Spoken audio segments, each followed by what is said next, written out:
¿Quieres hacer crecer tu negocio? Aprovecha y anúnciate en televisión a un precio accesible.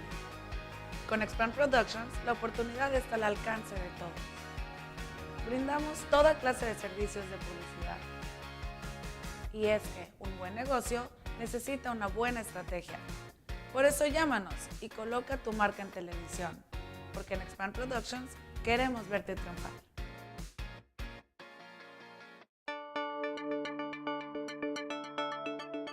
Hola, buenas noches, qué gusto que estés nuevamente en este canal, en este programa Por una Mejor Vida. Y el día de hoy vamos a hablar sobre un tema realmente que creo que es de actualidad. Los maratones cada día son más comunes y cada día más personas se quieren convertir en maratonistas. Así que, ¿qué debes de saber tú para ser un buen maratonista? No te lo pierdas porque este programa está hecho para ti, para que tengas una mejor vida.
Hola, buenas noches, qué gusto estar contigo este día. Y el día de hoy vamos a hablar, si tú estás interesado en cómo entrenarte porque quieres correr un maratón, pues vamos a saber los tips necesarios para saber qué hacer si vamos a correr un maratón. Y para eso, el día de hoy hemos invitado a Mónica Galván, que está con nosotros. Muchas gracias. Gracias por estar con nosotros. ¿Y por qué invitar a Mónica? Bueno, pues porque Mónica, ella es entrenadora para maratonistas. ¿Cuánto tiempo tienes dedicándote a esto, Mónica? Llevo al menos unos 4 años corriendo, yo corro también, soy nutrióloga, entonces llevo de la mano la parte de nutrición y entrenamiento, que la nutrición tiene un papel muy importante en todo el desempeño y toda la programación que tenemos con el entrenamiento físico, entonces juega un papel invisible, si lo podemos llamar así, porque va de la mano desde que empezamos a correr 5 o 10 kilómetros hasta que podamos realizar un maratón. La verdad que importante y que haya que reúnas los dos requisitos, porque tú mismo eres corredora. Exacto. Eres maratonista y por otro lado tienes la carrera de nutrición y puedes saber las dos cosas. Tú hace rato que estábamos platicando decías, bueno, el entrenamiento invisible en un maratonista es la nutrición. Exactamente. Así que van muy de la mano y estamos en una época donde además lo vamos a tratar en parte del programa, todos los suplementos que venden, todo lo que nos ofrece los centros comerciales o las tiendas especializadas, saber qué hacer y qué no hacer. ¿Por qué hablar de maratón? Bueno, pues aquí en Texas próximamente vamos a tener un maratón el 12 de abril. Así es. Va a haber un maratón muy importante y bueno, pues muchos nunca han estado en un maratón y de repente les surge la idea de ser maratonistas y yo creo que tenemos que saber cosas importantes para no correr riesgos. Algo que yo no sé por qué, el otro día platicaba con una amiga, dije, últimamente he dado cuenta que todas aquellas que pasan por una crisis en su vida, después se vuelven maratonistas. Y yo creo que esto tiene que ver un poquito que el beneficio de correr en un maratón no solamente es lo físico, sino a veces lo emocional. Pero bueno, vamos poco a poco. ¿Qué nos puedes hablar de los maratones?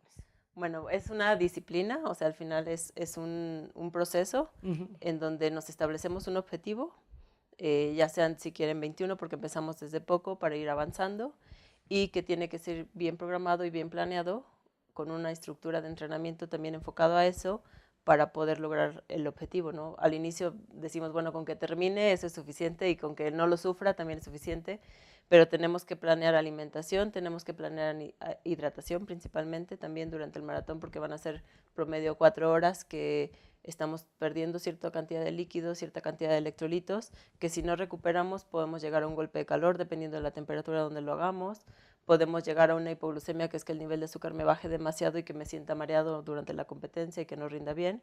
Y la parte emocional también es bien importante planearla, ¿no? O sea, tratar de enfrentarnos físicamente y psicológicamente al evento que vamos a tener, porque llega a un punto en donde es la típica, se llama una pared a la que se enfrenta, que cada quien la vive diferente, pero es una pared tanto de condición física, de rendimiento físico y emotivamente, ¿no? Entonces es donde empezamos a pensar, ¿qué hago aquí? Le estoy sufriendo, me empieza a doler el calor, la temperatura, la hidratación. Entonces, ¿eso es algo común?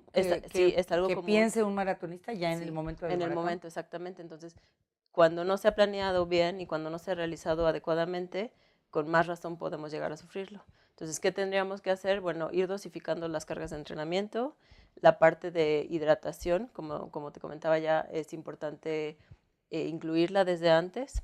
Existe una técnica que se llama técnica de supercompensación de carbohidratos o carga de carbohidratos, que es donde la gente piensa que un día antes debe de ir a comer lo más que se pueda de pastas, carbohidratos, trigo principalmente, para almacenar de mejor manera las reservas de glucógeno, que es las reservas de energía que utilizamos durante la carrera.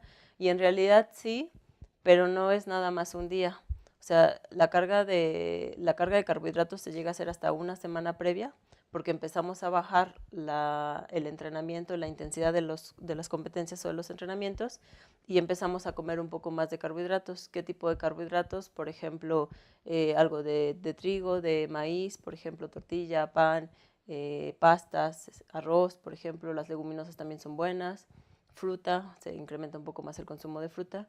Entonces se incrementa el volumen de carbohidratos durante el día para almacenar esa reserva de energía y de esa manera permitir que tengamos buen desempeño durante la competencia. Aquí hay varias preguntas que me surgen, porque por lo que yo me doy cuenta, el concepto de maratón últimamente ha cambiado. Anteriormente los maratonistas eran únicamente personas, atletas, que pues previo al maratón ya habían desarrollado alguna disciplina deportiva o de entrenamiento en un gimnasio, y de repente, bueno, pues como que ampliaban su gama de disciplina de deporte y entraban a los maratones. Algunos sí eran directamente gente que le gustaba correr desde el principio, pero yo he observado que actualmente el fenómeno del maratón tiene varios contextos, ¿no? Tiene el contexto de unirse a una causa y reunir fondos en pro de alguna asociación, del cáncer, en fin, de mil cosas. Veo que ahora también tiene un contexto de ponerte una meta como una superación personal, en fin, convivencia social, no sé, no sé, y a lo mejor me equivoco, Mónica, pero es lo que ahora observo con los maratones. Como que hay diferentes tipos de maratones, ¿aún es cierto? Es cierto, hay de todo tipo de corredores. Hay quien lo hace por ser alto rendimiento y que va por los primeros lugares, que tiene también una preparación muy diferente tal vez a los que lo hacemos por forma de recreación, de ponerte metas y ver que lo vas logrando. Yo siempre lo comento con mis pacientes, independiente de que les guste o no correr, pero que siempre se pongan una meta deportiva, porque es una forma como te vas midiendo, porque a veces llega un punto en donde entrenas y si no vas dirigido hacia algo, se convierte en una rutina, ¿no? En una monotonía de voy al gimnasio y hago tal, tal y tal, y todo el mes llevo 2, 3 meses con lo mismo, ¿no? Entonces, si yo no tengo una meta donde me pueda medir, por ejemplo, si ya hice mis 21 y los hice en tanto tiempo, pues entonces ahora me enfoco tal vez a darme el salto al maratón o mis 21 kilómetros, bajar el tiempo y hacer tanto. Entonces mis entrenamientos se van dirigidos a algo. Siempre en inicio de una consulta de nutrición o en una consulta de entrenamiento físico para planear el entrenamiento, se pone un objetivo. Y cuando se llega a ese objetivo se vuelve a establecer otro para que vaya dirigido a algo. Y como comentaba ya, el entrenamiento y el deporte en general tiene diferentes efectos. Los tiene a nivel de composición física, porque muchas veces el deportista empieza haciendo ejercicio porque quiere bajar de peso, ¿no? Y, Casi y que esa es la meta, ¿no? Es Ese es el primer- principalmente la principal motivación. Exactamente, esa es la primer meta. Pero ya que lo logran, les gustó tanto, disfrutaron tanto el proceso que ahora ya no es bajar de peso, ahora es cómo como bien o cómo hago mi plan de alimentación para mejorar mi tiempo y mejorar mi rendimiento físico. Entonces, es eso más toda la satisfacción, como comentabas, emocional, el enfoque de endorfinas y de secreción de hormonas que tenemos cuando hacemos un ejercicio de sensación de bienestar. Por eso se dice que el ejercicio se llega a convertir en una droga, porque sientes tanta sensación de bienestar al terminar de hacer una actividad física, independiente que hayas tenido un tiempo bueno, entre comillas, o exitoso, para ti es un reto. Entonces, más que reto de ir por el primer lugar, es personal siempre. O sea, realmente, si lo vemos desde el enfoque que nos estás diciendo, el correr un maratón puede ser una manera de estar motivando tu vida a seguir logrando metas más adelante. Exactamente. Ahora, tú decías algo muy importante, no solamente tiene un beneficio directo en relación salud, física, evidentemente desde el momento que nos estás diciendo que es necesario que vaya acompañado de una nutrición, pues va a haber una salud alimenticia, sino que también hay una salud mental. ¿Por qué las disciplinas de ejercicios, en este caso el maratón, traen un beneficio emocional o mental? ¿En qué lo has observado tú de una manera práctica? Sí, va desde la parte hormonal, desde la sensación de bienestar, de liberar el estrés. Por ejemplo, muchas de las enfermedades vienen relacionadas al estrés. Entonces, una forma de sacar ese estrés de tu rutina de día, de problemas de trabajo tal vez, van en la actividad física. A nivel fisiológico, tiene mucho efecto a nivel cardiovascular. Por ejemplo, si hay una situación de salud que nos esté preocupando, mejora y se corrige sobre eso.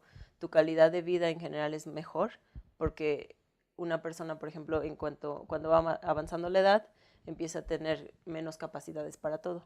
Entonces empieza a haber pérdida de masa muscular, empieza a haber atrofia. Si yo corrijo eso con alimentación y con entrenamiento, me siento más ágil, más desempeñada en todo el día, en cualquier actividad. Entonces ese es el enfoque emocional y psicológico que llega a tener el deporte también. Ahora, tú estabas hablando, bueno, de edad, entonces, ¿habría un límite de una edad mínima para empezar maratonista y hay un límite, perdón, de una edad máxima para ser maratonista? La mínima tendría que ser una persona ya adulta, tal vez adolescente adulto, porque, por ejemplo, entre más pequeños son los niños, tienen menor capacidad de sudoración o de termorregularse. La sudoración es un método de protección del organismo para sacar el calor, para evitar que el calor suba en órganos principales y que nos ponga en riesgo.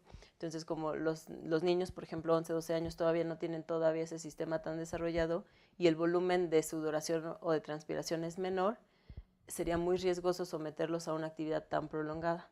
Entonces, normalmente por eso se van clasificando por categorías, por ejemplo. Entonces, tal vez sí hay triatlones, hablando de un evento deportivo competitivo para niños, pero son de distancias mucho más cortas, en donde no se les pone en riesgo.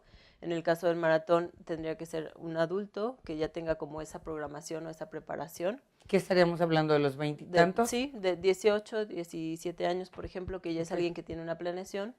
Puede haber tal vez personas jóvenes de 15, 16 años con cierto cuidado, pero siempre que haya una planeación también de entrenamiento.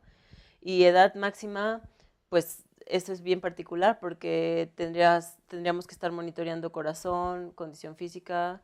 Yo me he enfrentado a personas, o sea, corriendo con personas, no sé, de 80 y tantos años en un maratón, en un medio maratón, por ejemplo.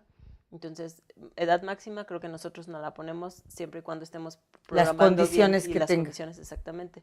Parte de esto es bien importante no aventarnos sin esa preparación también médica, porque algo que está pasando también, hemos visto muertes, ¿no? En un maratón, por ejemplo. Entonces, ¿cómo evitamos? Pues si yo me estoy monitoreando constantemente, si yo tengo mis bioquímicos realizados y que sepa que no tengo un colesterol alto, unos triglicéridos altos, que mi control de glucosa está bien. Ahora, ¿hay algún lugar donde, para el público en general, que no sabemos cuál debe de ser mi frecuencia cardíaca que debo de tener? Hay fórmulas muy generales, que es tal vez las que todos conocemos, de 220 menos edad, eso es tu máxima, ¿no? Pero ya en deportistas que nos estamos enfocando más a algo muy particular, sí tendríamos que hacer una prueba de esfuerzo para hacer lo particular o lo personal, para no caer en una sobreestimación o subestimación y que el dato que tenga yo no sea erróneo, o sea, sea erróneo más bien. Entonces, para la gente en general que no tiene una disciplina ya, que no es pues un pro o ya una persona con una disciplina, 220 menos la edad. Esa es una fórmula general. General. Y hay otra fórmula en donde se utiliza la frecuencia cardíaca en reposo. Entonces yo tendría que al despertarme tomarme mi pulso en reposo y esta es mi frecuencia cardíaca en reposo. La frecuencia cardíaca en reposo es algo muy interesante y muy importante porque es un indicador de mi condición física. Entonces, si yo conozco mi frecuencia cardíaca en reposo, sé, por ejemplo, un rango normal para cualquiera es que estemos entre 60 y 70 promedio, ¿no? En reposo. En reposo. Al despertarme y me puedo tomar mi pulso. Por minuto. Por minuto, exactamente. Entre más baja vaya siendo mi frecuencia cardíaca, me indica mejor condición física. Entonces, si yo se la tomo a un corredor de alto rendimiento, seguramente la traen en 40 y tantos. Okay. Eso te indica una mejora de condición. Entonces, esa es una herramienta que cada uno podemos tomar en cuenta para que establecer cada mes, ¿no? Cada inicio de mes me tomo mi frecuencia cardíaca en reposo y voy viendo. Si mi frecuencia cardíaca en reposo va bajando, quiere decir que la administración del entrenamiento está siendo la adecuada y que voy mejorando mi condición física. Fíjate que qué interesante porque es una manera práctica de saber que yo estoy teniendo un buen entrenamiento. Un buen entrenamiento, exactamente. ¿Cuándo yo me debo de alarmar? Ya tomando este punto tan interesante que nos dices, Mónica, yo me debo de alarmar que hay algo en mi salud física, que mi frecuencia cardíaca en reposo se empieza a alterar. Es demasiada alta, podría ser un indicador de colesterol o de qué. Cuando se empieza a alterar quiere decir que algo está estresando mi cuerpo, es decir, que no estoy descansando bien, porque parte de la planeación del entrenamiento son las horas de sueño y de descanso, que no me estoy alimentando bien para el desgaste que tengo y que traigo un factor estresante, tal vez alguna infección o tal vez un sobreentrenamiento, que todo esto se llama síndrome de sobreentrenamiento, que traigo fatiga extrema porque a veces corremos y no hay un descanso o no está bien administrado el entrenamiento y se empieza a alterar fisiológicamente. Entonces, si nosotros sabemos monitorearnos de esa forma, podemos como actuar oportunamente, evitando hasta llegar a una enfermedad. O sea, se puede prevenir una situación así si yo me estoy monitoreando. Entonces, ¿cómo sabría, por ejemplo, arriba de si mi normal son 60, pues mañana traigo 75 y pasado mañana 80, entonces eso ya no está bien, porque no debería estar subiendo, al contrario, tendría que estar estable o bajar. Entonces, ahora, ¿este promedio 60-70 es para cualquier edad o para qué edades? Para un adulto, para un adulto, se maneja como un promedio o un rango normal, se considera ya algo bueno o algo que te habla de buena condición física abajo de 60. Ok. Sí. Ahora, ¿hay diferencias categorías? ¿Estaríamos hablando jóvenes, adultos, ancianos o cómo lo catalogan ustedes los maratonistas? Sí va a cambiar, sí cambia la frecuencia y sí hay categorías diferentes y por eso se especifican los tiempos y las categorías para el maratón también. Ok, entonces seríamos, para una persona de 30 años debería tener una frecuencia en reposo. En promedio, entre 70 es sano. Ya si se va acercando a los 60 ya te indica una mejora de condición física. Una mejora. Para una persona, voy a ir por décadas. Sí. De 50. Va variando, o sea, puede ir, por ejemplo, es que depende mucho del antecedente. El antecedente. Porque evidentemente hay que hacer un análisis. Exactamente. Clínico. Y depende mucho de si viene haciendo ejercicio. Si viene haciendo ejercicio una persona de 60 años puede tener la frecuencia de alguien de 20 años tal vez, porque es una persona que viene haciendo 20 años de actividad física. Ahora, yo tengo que tener para saber que la frecuencia cardíaca es muy importante, tiene que ver con el pulso, para no sufrir un colapso. ¿Alguna situación? Entonces debo de saber mi frecuencia en reposo, frecuencia cardíaca, y en el momento del ejercicio, 200 menos mi edad. Ese sería lo máximo que yo tendría que tener como frecuencia cardíaca cuando estoy en el ejercicio. Eso es una forma general. Claro sí, y te lo hago mucho el énfasis de que es general porque, por ejemplo, una persona que es de alto rendimiento seguramente la fórmula ya no aplica. Okay. Porque la frecuencia cardíaca en reposo te indica una mejor condición física. Okay. Entonces, más bien ahí sería hacer una planeación, conocernos cada quien, porque tal vez una persona que no ha hecho ejercicio y lo subo a eso, máxima, sería mucho, tal vez, ¿no? Entonces, sería como arriesgado generalizar y además esa parte, con cuidado, ¿no? porque puede haber personas con alguna lesión cardíaca que sería mortal tomar estas medidas, ¿no? Exactamente. Pero para una persona sana, General, sí. para una persona en general. Ujú. ¿Qué tendría que ir conjuntamente con, bueno, ya hablamos de tener cuidado de la alimentación? Ahora, evidentemente aquí entra la gama del que nunca ha hecho ejercicio, del que ha hecho medio ejercicio o del que ya ha tenido una disciplina. Vamos a hablar de la generalidad y de la gente a la que yo me estoy refiriendo que ahora le dan ganas de meterse a un maratón. Yo nunca hago ejercicio, me quiero hacer maratón porque estoy en una etapa de crisis en mi vida, quiero distraerme, va a ser una terapia, quiero mejorar mi imagen física, mis músculos. Esa persona, ¿qué tendría que hacer? ¿Cómo tiene que ir su proceso de entrenamiento? En un inicio, una historia médica siempre es importante para checar que no hay algún dato y a partir de ahí partir. Una historia de nutrición, siempre se hace un plan de alimentación junto con la programación del entrenamiento para intervenir oportunamente. Si es necesario bajar primero el porcentaje de grasa, se baja junto con el entrenamiento. Se va enfocando el entrenamiento y la alimentación al grupo muscular que se quiere trabajar, por ejemplo, si falta fuerza en piernas, si falta potencia, para enfocarnos también con el entrenamiento. La dosificación de las cargas del entrenamiento tienen que ir paulatinas. Depende del inicio, pero puede ser, por ejemplo, correr 3 veces a la semana, entre 5 y 7 kilómetros, ¿no? Y dejamos un día a la semana una distancia larga que puede ser sábado o domingo, 10 kilómetros. Entonces, ya que esto lo tolero muy bien, entonces puedo empezar a incrementar más distancias. Entonces, ahora empiezo a hacer intervalos para generar más potencia, más velocidad, hasta que llego a hacer mis 21 muy bien. Ahora, una persona que nunca ha corrido ni un kilómetro, pensar 5 o 7 kilómetros es muchísimo. Sí. ¿Qué tiempo se lleva una persona para poder empezar con esta meta mínima? Depende mucho, pueden ser evidentemente 3, la 4, dedicación, muchas cosas, pero en general. Pueden ser 3, 4 meses, por ejemplo, con una buena programación puedo estar ya corriendo mis 5 kilómetros constante.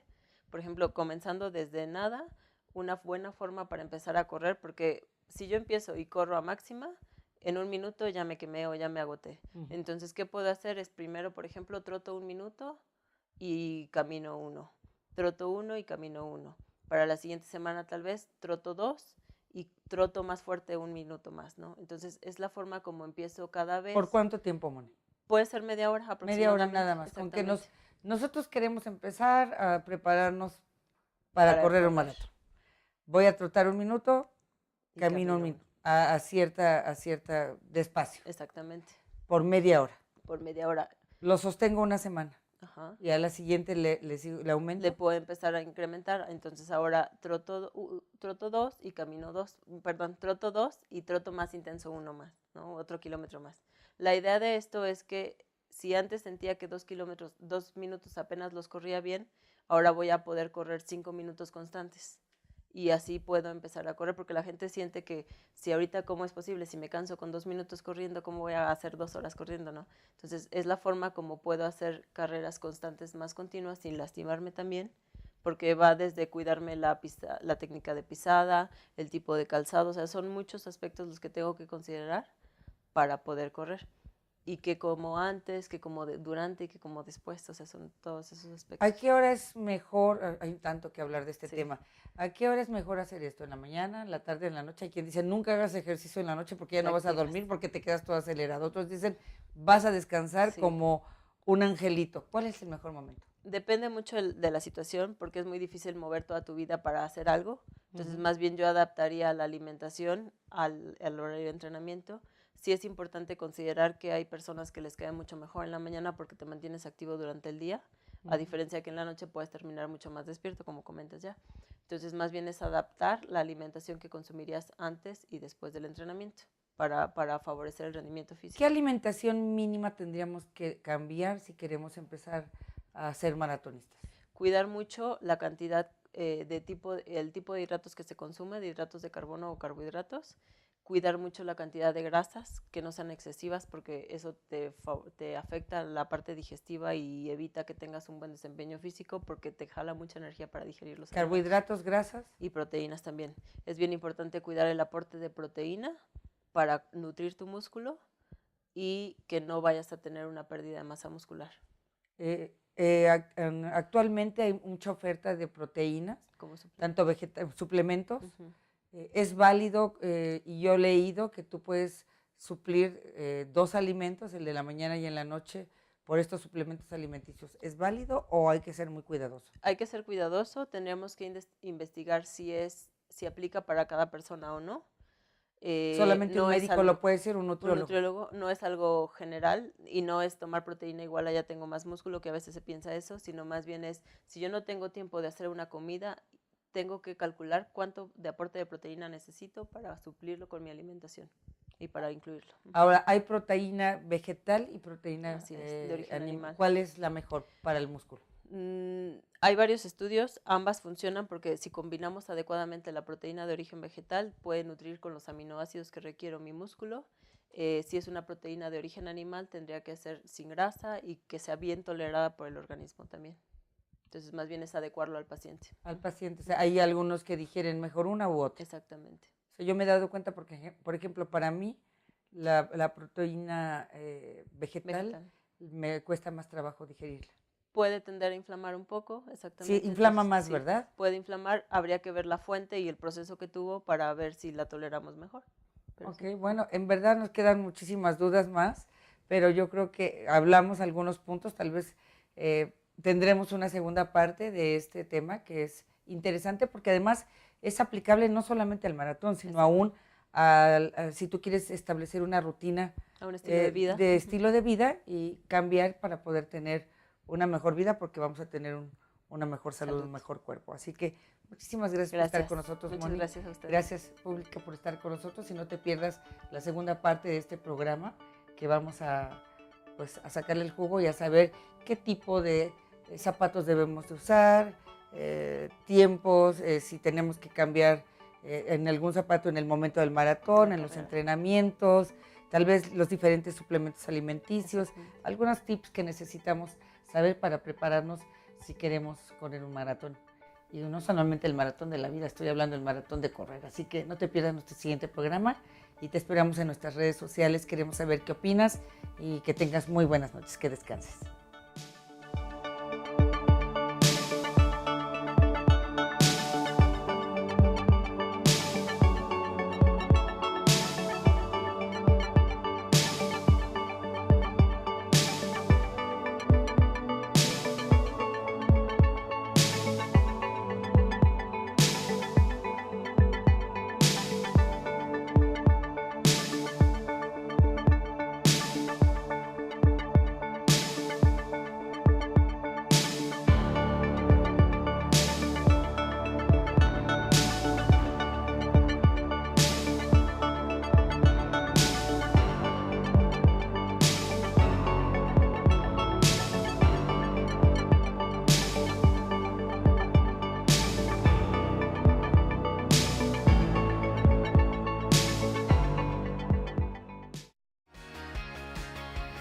¿Quieres hacer crecer tu negocio?